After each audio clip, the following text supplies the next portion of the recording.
Depuis toujours, la nuit, les hommes ont contemplé le ciel et ont pensé que l'univers se limitait à cette voûte illuminée. Or, les savants savent aujourd'hui que les véritables énigmes célestes se cachent au sein de l'obscurité et non dans ce qui brille en pleine lumière. Il existe une mystérieuse matière noire qui fait le lien entre les étoiles et les galaxies, et d'étranges particules, comme les WIMP, les actions et les machos, qui pourraient bien être au centre de cette énigme.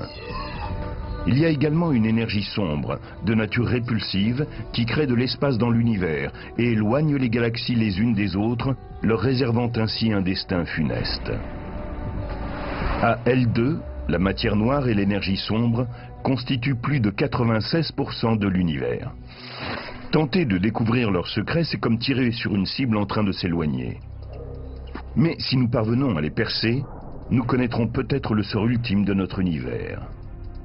S'effondrera-t-il ou s'embrasera-t-il dans une épouvantable collision provoquée par les forces gravitationnelles? À moins que, pour finir, l'énergie sombre n'écartèle l'univers.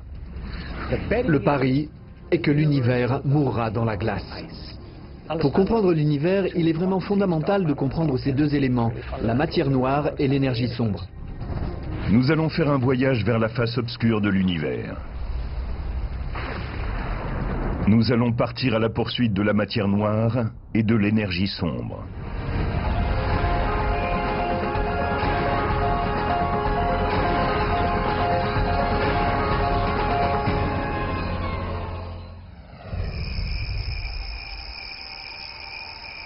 La matière noire ne ressemble à rien de ce que nous connaissons sur Terre.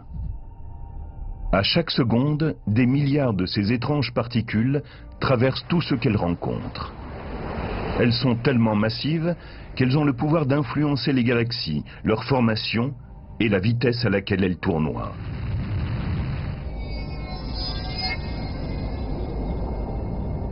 Invisible, la matière noire est partout présente, ou en tout cas, c'est ce qu'il semble. Les scientifiques n'ont pas encore la preuve directe de son existence. Ils ont de nombreux soupçons, mais pas de réponse tangible. Et il n'est pas facile d'observer ce qu'on ne voit pas. Elle n'émet pas de lumière et elle n'en absorbe pas. Elle n'a aucune interaction avec la lumière. Elle ne brille pas et on ne peut pas la voir facilement dans l'obscurité. Mais elle est là. Les spécialistes en sont certains.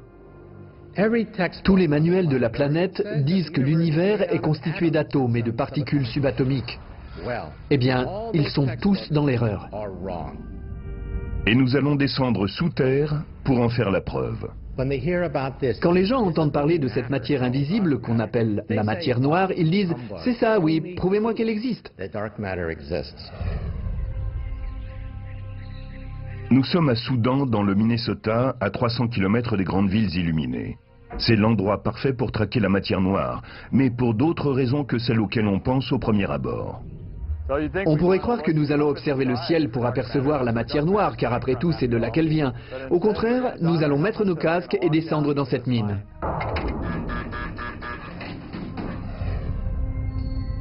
Le laboratoire national de Soudan est situé à 750 mètres de profondeur. Cette ancienne mine de fer désaffectée a été transformée en établissement de recherche. Ce n'est qu'un des nombreux laboratoires du monde entier qui mènent leurs expériences sous terre pour être à l'abri des rayons cosmiques. Ils sont tous conçus pour capturer la matière noire, une particule invisible dont la présence n'a jamais été détectée qu'indirectement. Nous travaillons là-dessus depuis 10 ans et nous sommes impatients de voir une particule de matière noire. Cette traque a débuté il y a presque un siècle, quand les astronomes ont eu à leur disposition des instruments performants pour observer le ciel nocturne. Et les questions ont commencé. Dans les années 1920, avec le développement de la technologie, on a enfin pu s'occuper de petits objets flous que les savants avaient remarqués dans leurs télescopes. On a pu élucider leur nature et imaginer ce que c'était. Edwin crée un choc lorsqu'il affirme alors que l'univers ne se limite pas à la seule Voie lactée. On s'est rendu compte que ces petits objets flous étaient tout simplement des galaxies, autres que la Voie lactée. Pendant que les astronomes découvraient de nouvelles galaxies, un savant de Caltech, Fritz Zwicky, observait un superamas de galaxies voisin de la Terre, le superamas de Coma, et remarquait une chose étrange. En mesurant les mouvements qui se produisaient dans le superamas de Coma, il a obtenu une estimation de sa masse dynamique. Puis il l'a comparée à la masse qu'il aurait dû obtenir selon ses observations d'autres galaxies. Quelque chose clochait. Les galaxies se déplaçaient trop vite à l'intérieur de l'amas par rapport à la quantité d'éléments lumineux qui s'y trouvaient. D'après ses calculs, il aurait dû trouver une masse dynamique lumineuse 160 fois plus importante, étant donné la vitesse des galaxies dans l'amas. Un autre élément influençait donc leur mouvement. Mais quoi? Il a analysé ces mouvements et en a conclu que l'amas ne pouvait pas être stable, à moins qu'une importante quantité de matière noire ne soit présente. En 1933, il était un des premiers à saisir le rôle de la matière noire, qu'il appelait alors la matière manquante. La matière noire était donc une masse invisible qui, par son attraction gravitationnelle, était capable dans un amas d'affecter la vitesse de galaxies entières. Certes, il s'agissait là d'une idée révolutionnaire, mais cette découverte est restée largement ignorée. Je pense qu'on a pris Zwicky au sérieux, mais que simplement on n'en a tiré aucune conclusion. À l'époque, on commençait à explorer l'univers. Dans les années 20, on s'apercevait tout juste qu'il existait d'autres galaxies que la nôtre. Mais on ignorait encore s'il s'agissait de simples galaxies, d'étoiles, de gaz ou de poussière invisible, ou encore si on était devant quelque chose de complètement différent. Les observations de Zwicky étaient basées sur les mesures de masse qu'il avait effectuées sur les étoiles et les galaxies. Mais comment peser des objets qui se trouvent dans l'espace? On ne peut pas prendre le Soleil et le placer sur une balance, mais on peut mesurer la vitesse à laquelle les planètes tournent autour de lui.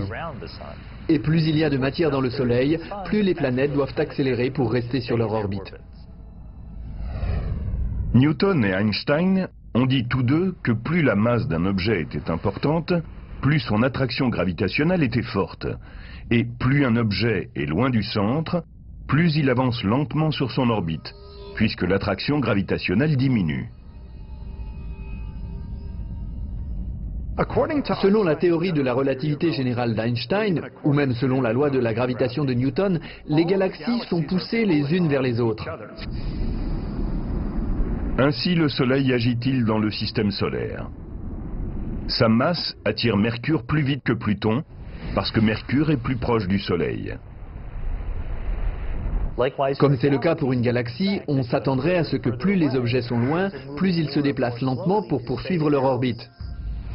Mais cela ne correspond pas aux observations de Zwicky, ni à celles effectuées par la jeune scientifique Vera Rubin 50 ans plus tard.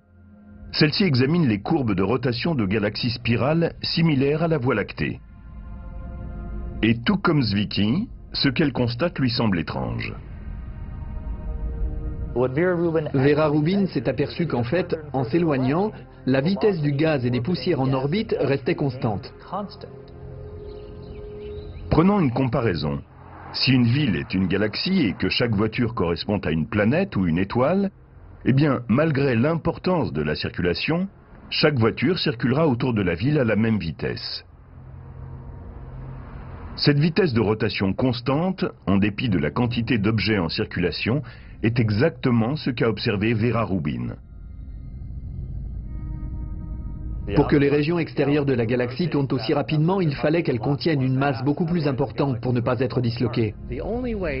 La seule façon de résoudre le paradoxe de ces galaxies qui tournent 10 fois trop vite, c'est de supposer qu'un halo de matière invisible les entoure et préserve leur intégrité.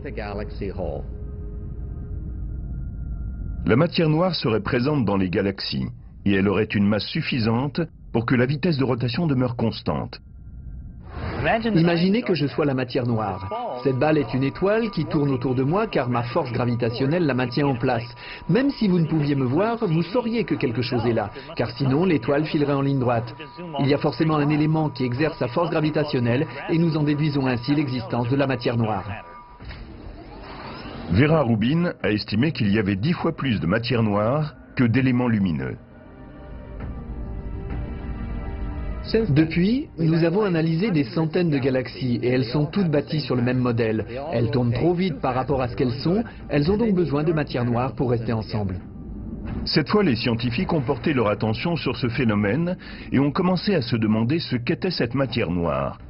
Mais comment repérer dans l'espace un élément invisible? Il leur fallait découvrir où la matière noire se cachait dans l'univers. Et même s'ils ne peuvent la voir, ils se sont aperçus qu'elle révélait sa présence en déviant la lumière qui la traversait.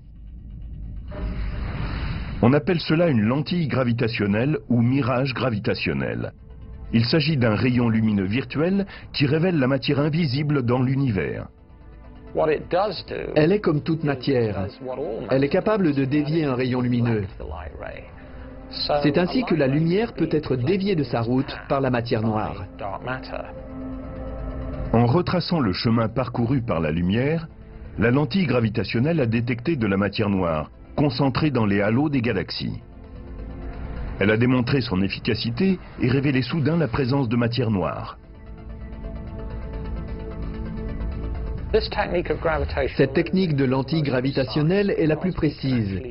Elle nous permet non seulement de connaître la quantité exacte de matière noire, mais aussi la façon dont elle est répartie dans le ciel, puisque nous pouvons mesurer la distorsion des rayons lumineux qui la traversent. Comment savez-vous que vos lunettes se trouvent là? Parce qu'elles dévient la lumière. De la même façon, en regardant les images de l'univers prises par Hubble et en relevant les déviations de la lumière lorsqu'elle traverse les galaxies, nous obtenons une carte de la matière noire. La majeure partie de la masse d'une galaxie provient de la matière noire. La matière ordinaire s'accumule dans le champ gravitationnel de la matière noire. Mais après l'arrivée en scène de la matière noire, les scientifiques se sont demandé s'il s'agissait d'une nouvelle particule indétectable ou simplement de matière ordinaire invisible. Quand on a découvert la matière noire, tout le monde voulait savoir ce que c'était. Et bien sûr, la première réponse a été qu'il s'agissait simplement de la matière dont nous sommes faits, mais qu'elle ne brillait pas. Les spécialistes ont donc commencé par se tourner vers les objets dans l'univers qui n'émettaient pas de lumière. On a pensé aux trous noirs. Ils n'émettent pas de lumière, peuvent attirer à